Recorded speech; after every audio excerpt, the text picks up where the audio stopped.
What's up, y'all? Welcome to Jim Drinks. Today we're doing another episode. This is episode 4 of our 96 bottle whiskey blind showdown. I've got 4 whiskeys in front of me in black Glencairns.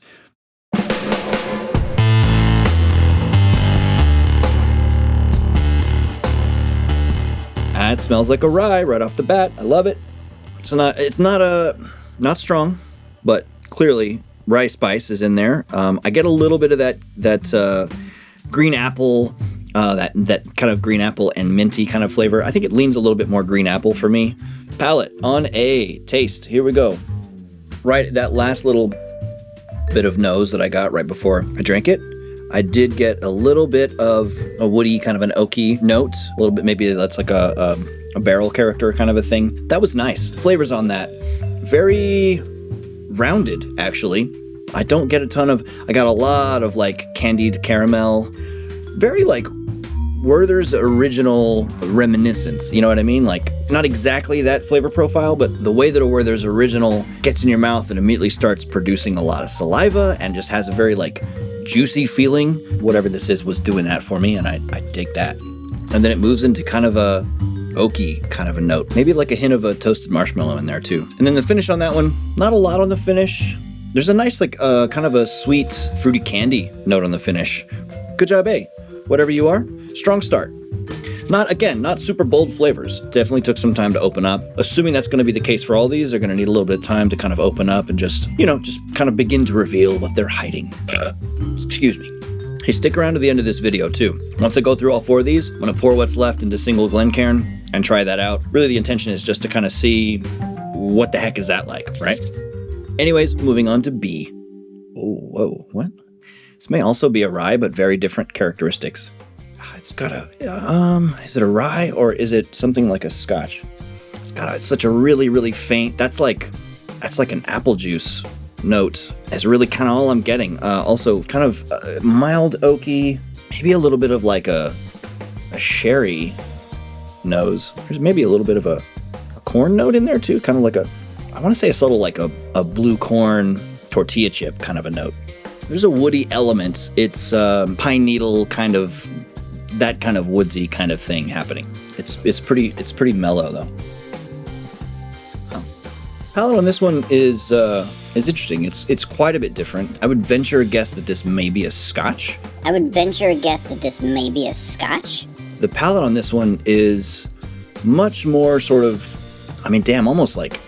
almost like mulled wine, like Christmassy flavors with apple and some spice. Maybe a little bit of like a raisin in the way that like tawny ports taste like raisin, right? It's faint. There's something like that there. It's kind of like the way that the sweet note resolves. Maybe that's kind of a molasses adjacent kind of a thing. Finish on B was effectively nullified by the other things that happened right before it. It was very quick. There's a little bit of like a residue in my mouth from that one, but it's not quite the same as it having a long finish. You know what I mean? Like there's an oiliness about that I like.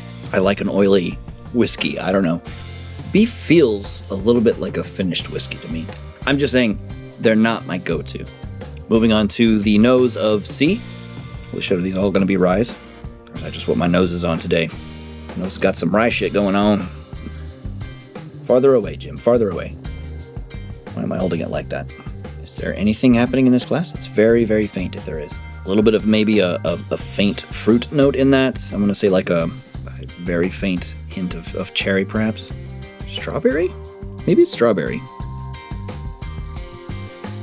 That's something. That's, again, on the palate, there's kind of a generic oaky note. What is this? Generic is probably a harsh word. Just to set the record straight here, like when I say generic, I don't mean shitty. I just mean middle of the road. It's definitely a lower proof maybe than the last one I was drinking. Yeah, there's not a lot going on in C for me. I'm gonna take that back. C is kind of hot. It's heat without any other presence. Let's water it. I'll come back to it. Still good, right? Can you smell water if it's off, or is it just gonna give you the shits? I'm baffled by C. It's not giving me much. That one definitely had, I don't know if it was had a little bit more proof on it or it's just young. That one actually tastes like perhaps it's just a very young whiskey. The finish, kind of just more of the same. Okay, moving on to D. Nose on D. Let's check it out. Only the faintest of anything. It's like there's a little bit of a green cotton candy at the start. It's real faint. Maybe we're starting to get a little bit more sniffer elements, more nose flavors. Kind of also a little bit like a astringency to it. Like it's got a little bit of like maybe a mild cleaning product smell. Not like an alcohol or like an ethanol burn. You know, something in there that's just a little bit unpleasant on D. Jesus, I just gleeked everywhere. There's a little more character there, a little more of a fruity, kind of malty, borderline chocolatey kind of a thing. I don't think D is terribly hot, but I'm gonna add some water to it and see if it does anything new. Because, you know, there's no rules here. There's definitely a little bit of an oaky character to it. There's a really faint vanilla there. There is kind of a dark fruit element happening here that I'm having a really hard time putting a finger on because it is so quiet. Got just a hint. It was there and gone again of banana bread. Put 3 question marks after banana bread. That's how faint and hint-like it was. I'm not sure I didn't imagine it. All right? There's a few in here that I'm very intrigued by, and the others are also intriguing because I'm just like, what is this? Here's the thing.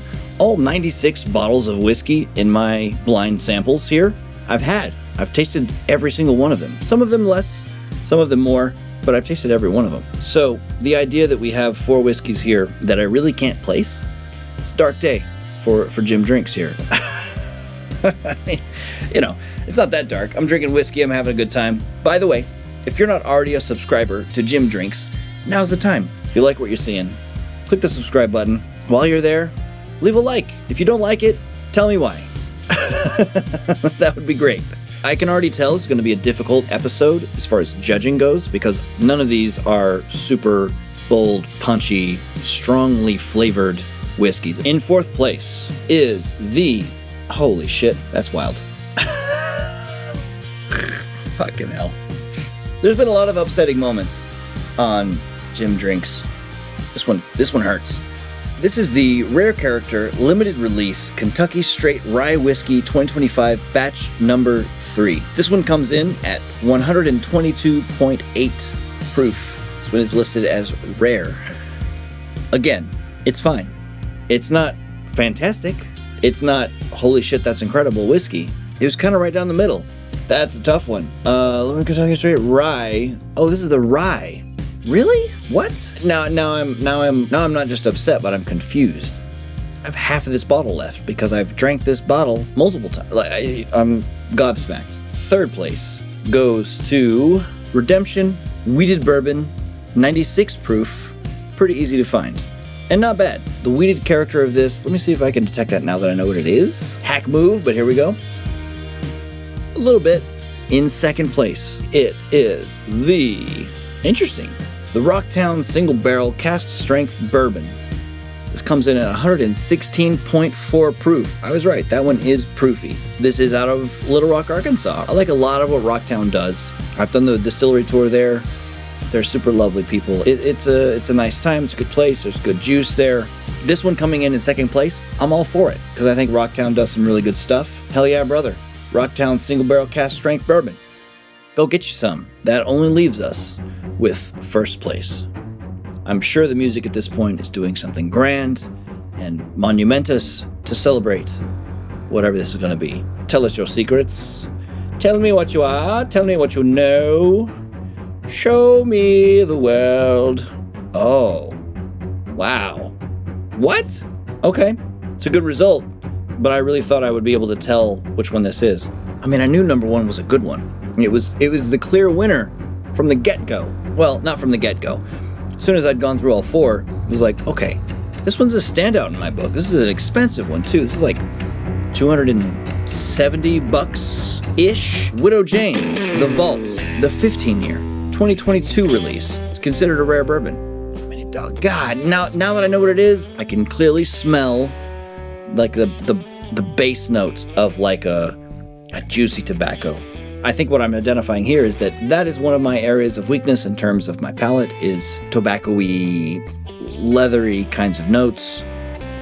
The first time I ever had this Widow Jane 15-year was at a bar/restaurant, delicious restaurant, very good food in Little Rock, Arkansas. Brewed in Barley, shout out to you. Excellent whiskey program, excellent cocktail program. I mean, anytime I go to a cocktail bar and they have cocktails on their menu that note that their cocktails have been acid adjusted, yes, please.